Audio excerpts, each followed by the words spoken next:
online games, social networking sites at mas pinadaling paraan ng pagkuha ng mga impormasyon. Iilan lamang ito sa mga pakinabang ng internet. Isa sa maraming benepisyong hatid sa atin ng mabilis na pag-unlad ng teknolohiya.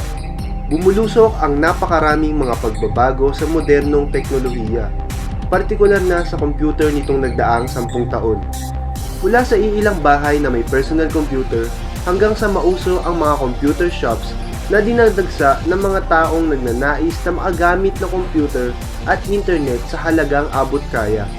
Ngunit kamakailan lamang ay isang bagong bagay ang higit pang nagbigay daan upang lalong maging abot kaya sa lahat ang computer at internet.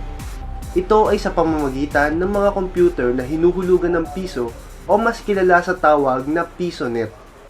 Aming nakilala si Mang Idel, isa sa mga nakapansin sa potensyal ng PisoNet para maging negosyo. Kasi dati may computer shop yung kapatid ko.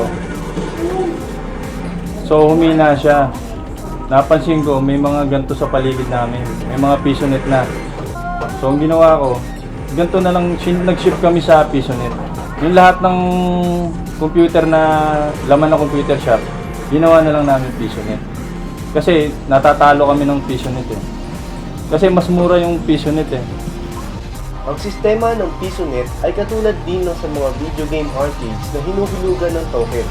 Ngunit bukod pa sa mas mura, ito ay may video na may internet pa. Sa arcade, laro lang yun. Tsaka mas maganda graphics ng computer. Makakapag online games, yung taga-ibang lugar makakalaban mo. Ayun, yun ang kagandahan. halos pareho din ng serbisyong na ibibigay tulad ng sa mga computer shops. At pagdating naman sa presyuhan ay panalong-panalo ito sa bulsa ng masa. Yung computer shop, pag re-rent ka doon, 15 pesos agad per hour. Dito, pwedeng 5 pesos, makakapag-open ka na ng Facebook mo. Hindi kaya, email mo, di ba? 2 pesos lang, ma-open mo, sabay alis ka na. Ayun lang. Sa computer shop kasi kailangan 15 pesos, 1 hour parato. At syempre, panalong-panalo din si Mang Edel sa negosyong PisoNet. Kasi mas mura yung PisoNet eh.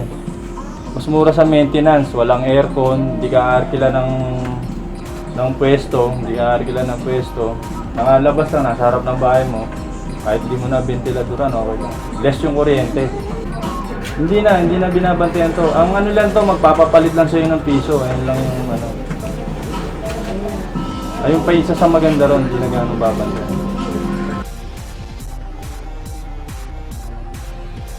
Dahil sa pagiging abot kaya nito, marami ang labis na nahuhumaling sa PisoNet. Nakapagtataka pa ba kung ang mga parokyano ng PisoNet ni Mang Idel ay Mga bata, mostly mga bata. Mga 18 pa baba. sa kalagitnaan ng paglalaro ay nakilala namin si Lawrence. Siya ay madalas na makikitang naglilibang, nagpapalipas ng oras at gumagastos sa PisoNet. Sa katunayan nga ay nakasanayan at naging bahagi na ng pang-araw-araw na buhay niya ang PisoNet. Galing po sa school.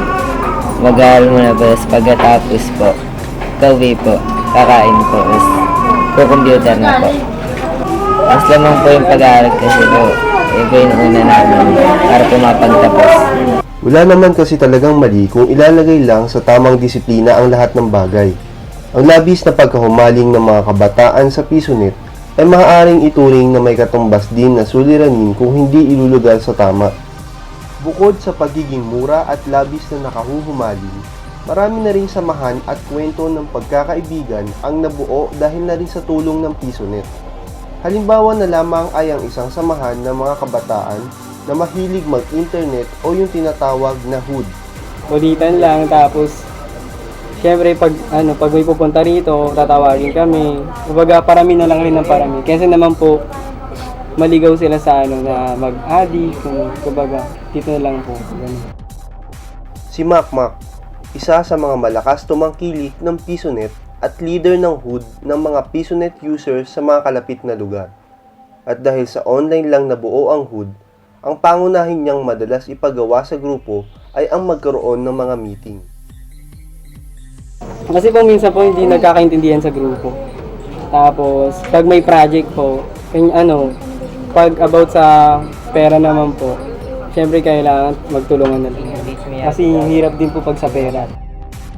At kung iniisip ninyo na isa lamang small time na samahan ang hood ni na Makmak, abay nagkakamali kayo. Dahil ultimo hierarchy of authority ay meron sila.